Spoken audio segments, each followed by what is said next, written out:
हमने तो यहूदो नसारा से लड़ना था, लेकिन यहाँ पे तो मुसलमान मुसलमान से लड़ रहा है, एक दूसरे के खून का प्यासा हुआ है। पाकिस्तान सिविल वॉर की तरफ जाता हुआ दिखाई दे रहा है। कहा जा रहा है कि अगर पाकिस्तान की गवर्नमेंट ने इन हालात को काबू ना किया तो पाकिस्तान के हिस्से हो जाएंगे। क्या कहना चाहेंगे इस पर? देखिए, एक वक्त था कि 1971 का वक्त था जब पाकिस्तान का एक अटूट अंग टूटा और बांग्लादेश बन गया। लेकिन वहाँ पे सिचुएशन कुछ और थी कि वो मतलब हमारे साथ ज़मीनी रास्ता नहीं था, वो समंदर पार करके हमें जाना पड़ता था। तो दुश्मन को मौका मिल गया, उसने फ़ायदा उठा लिया और तभी दुश्मन ने कहा था कि मज़ीद हम इसके पाकिस्तान के टुकड़े करेंगे। ठीक है, लेकिन मुझे लगता है कि उसकी गलत फहमी है। जिस घर में 4 या 5 भाई हों तो वो लड़ भी तो पड़ते हैं ना, और बाद में वही भाई एक दूसरे के लिए कट मरने के लिए भी तैयार हो जाते हैं। तो अभी वो सिचुएशन नहीं है 1971 वाली, अभी कुछ माहौल चेंज है। मैं मानता हूँ कि पाकिस्तान में कुछ मुश्किलात हैं, लेकिन हमारी जो आर्मी है अगर वो एक गलती करती है तो उसके 9 काम ऐसे भी हैं जो अच्छे कर रही है, जो मुल्क को जोड़ने के लिए कर रही है, पॉजिटिव कर रही है। तो इसका मतलब ये नहीं है कि हम हर चीज़ को बुरा समझें या ठीक है, मुश्किलात हैं, हर घर में मुश्किलात हैं। बहुत से इंटरनेशनल लेवल पे देखें क्या हालात चल रहे हैं, जंगें आपके सर पे खड़ी हैं, तो हमें हर चीज़ से लड़ना है। और मैं समझता हूँ कि हमें अपने मुल्क के अंदर अमन रखना पड़ेगा, आपस में बैठना पड़ेगा, मीटिंग करनी पड़ेगी, एक दूसरे के इख्तलाफात को भुलाना पड़ेगा। देखें, जब अफ़गानिस्तान में जंग हुई, अमेरिका काबज़ हुआ, तो पठान जो ग्रुप्स थे वो आपस में लड़ रहे थे। तो वो जब अमेरिका आ गया तो उन्होंने सब ने मीटिंग की, कबीला सिस्टम जो होता है जिसको हम बोलते हैं जरगा सिस्टम, उन्होंने मीटिंग की। उन्होंने कहा जी ये हमारी लड़ाइयाँ आपस की बाद में लड़ेंगे, ये पत्थर पड़ा हुआ इसके नीचे हमने दबा दिए हैं, अभी हमें एक होना है और दुश्मन से लड़ना है। तो इसी तरह पाकिस्तान को भी ज़रूरत है कि अब एक जरगा किया जाए, एक मीटिंग की जाए कि आपस के इख्तिलाफात को भुलाकर एक साइड पे कर दिया जाए, और दुश्मन से लड़ने के लिए हमें एक होने की ज़रूरत है, एक मुट्ठी बनने की ज़रूरत है। ये 5 उंगलियां अलग अलग हैं, कमज़ोर हैं, ये इसको तोड़ने में आसानी है। जब मैं इसको मुक्का बना लूंगा तो इसको कोई नहीं तोड़ सकेगा। ये दुश्मन किसकी तरफ आप इशारा करें कि आपका इशारा हमारे हमसाये मुल्क भारत की तरफ तो नहीं है? देखें, मैं किसी का नाम नहीं लेना चाहता, मैं हर उस दुश्मन की बात कर रहा हूँ जो पाकिस्तान का बुरा सोचता है। ठीक है, मैं एज अ पाकिस्तानी कभी भी पाकिस्तान का बुरा नहीं सोचूंगा। ठीक है, कुछ मुश्किलात हैं, मुझे अपनी हुकूमतों से गिला है, अपने इदारों से गिला हो सकता है, लेकिन वो मेरे अपने इदारे हैं, हमारे अपने इदारे हैं। ठीक है, हम बैठ के बात करेंगे, हम अपने मसले खुद हल करेंगे, लेकिन हम ये चीज़ बर्दाश्त नहीं करेंगे कोई मुल्क हमें धमकी दे। मैंने सुना था कि आज कल की खबर है कि पीएम मोदी ने पाकिस्तान को धमकी लगाई है, अगर ये टेररिज्म करते हैं तो हम इनको जो है ना सख्ती से निपटेंगे। तो मोदी साहब, पाकिस्तान वो मुल्क है जिसके साथ खुद टेररिज्म हो रहा है। अफगानिस्तान हमारे यहाँ पे आके बम धमाके चला रहा है, उधर से इंडिया खुद जो है ना प्रॉक्सीज कर रहा है, पाकिस्तान के खिलाफ तोड़ने की कोशिश कर रहा है। अमेरिका पाकिस्तान को नहीं अमन चाहता। तो कुछ बैरूनी कुव्वतें हैं जो पाकिस्तान में अमन नहीं चाहती, और उनके कुछ उनके जो करिंदे हैं उनकी वजह से मुल्क में अमन नहीं है। और मैं समझता हूँ कि हमें अब वो वक्त आ चुका है कि मिल बैठना चाहिए और अपने इख्तलाफात को साइड पे कर देना चाहिए। अगर अभी भी हम सबक ना सीखे तो फिर तो कुछ भी हो सकता है। कि हमें हमेशा इंटरनेशनल मीडिया में या दुनिया को दिखाना होता है कि हम जो है ना, हम बड़े एक्सट्रीमिस्ट हैं। अच्छा, और हमें दुनिया में ऐसे ही इज्जत मिलती है कि जी सऊदी अरब भी आपको इसकी फंडिंग करता है, बाकी लोग भी आपको इसलिए रखते हैं कि यार ये एक्सट्रीमिस्ट हैं, अच्छा, न्यूक्लियर आर्म्ड कंट्री हैं, ठीक है, तो इनको जो है ना वो हैंडल किया जाए, पैसे दें और कुछ भी करवाएं। ये कह सकते हैं आप कुछ भी कराएं, क्योंकि देखें ना, कोई भी अगर मतलब दुनिया का कोई भी कंट्री आपको फंडिंग करता है तो म्यूचुअली इंटरेस्ट होते हैं उनके, कि आप उनका इंटरेस्ट फॉलो करते हैं, वो आपको पैसे देते हैं। नहीं, जैसे ये चाइना अगर हमारी हेल्प करता है तो आपको क्या लगता है इस वजह से हेल्प करता है हमारी?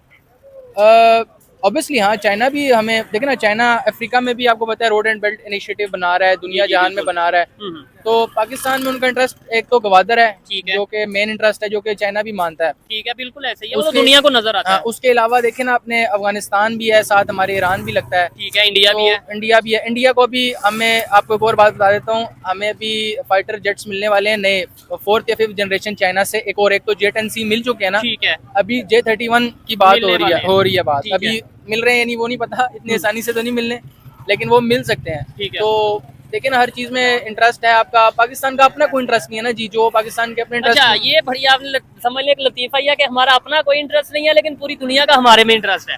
यानी इसका मतलब ये है कि फिर हम तो, हमारी अपनी कोई वर्थ नहीं है, लेकिन दुनिया जो हमें यूज कर रही है। ऐसे ही है जी, क्योंकि देखे ना आप, अमेरिका अपनी कहीं पर भी फौज लेके जाता है या कहीं पर भी अटैक करता है तो उनका जो साल का बजट होता है वो तकरीबन 730 बिलियन डॉलर होता है, ठीक और है। पाकिस्तान को $1 अरब देके पूरा मुल्क ही खरीद लेते हैं। ठीक हो गया। अच्छा, ये हमारी वर्थ है। ये चेंज कैसे होगा, सिक्योरिटी कैसे बेहतर होगी ओवरऑल पाकिस्तान का? आपने बोला कि पूरी दुनिया में इमेज ये जाता है कि हम एक्सट्रीमिस्ट हैं, क्या आपको लगता है कि ये चीज़ें हम चेंज कर सकते हैं, इमेज बेहतर कर सकते हैं? थोड़ा इस साइड पे कराएं।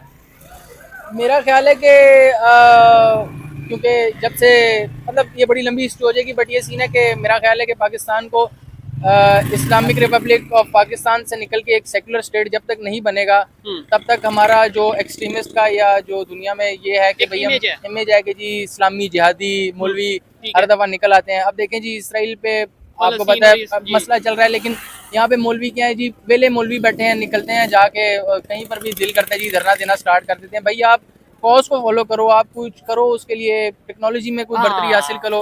ठीक हो किसी गया। चीज में भी उन्होंने नहीं करना, बस उनका ये है कि जी दुनिया धरना को दे दें और इसी में हमारी दुनिया को लगे कि जी हम बड़े हैं, ये हैं वो हैं। ये जो गिलगित बल्तिस्तान के लोग हैं ये सिंबॉलिक प्रोटेस्ट करते रहे और सिंबॉलिकली चीजें चलाते रहे, लेकिन अब उन्होंने इसको और अंदाज से भी ट्रेड शेड को भी रोका हुआ है।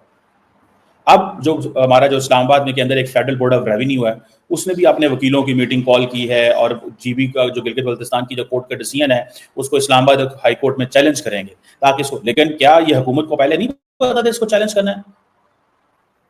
क्या हुकूमत को पहले नहीं पता था?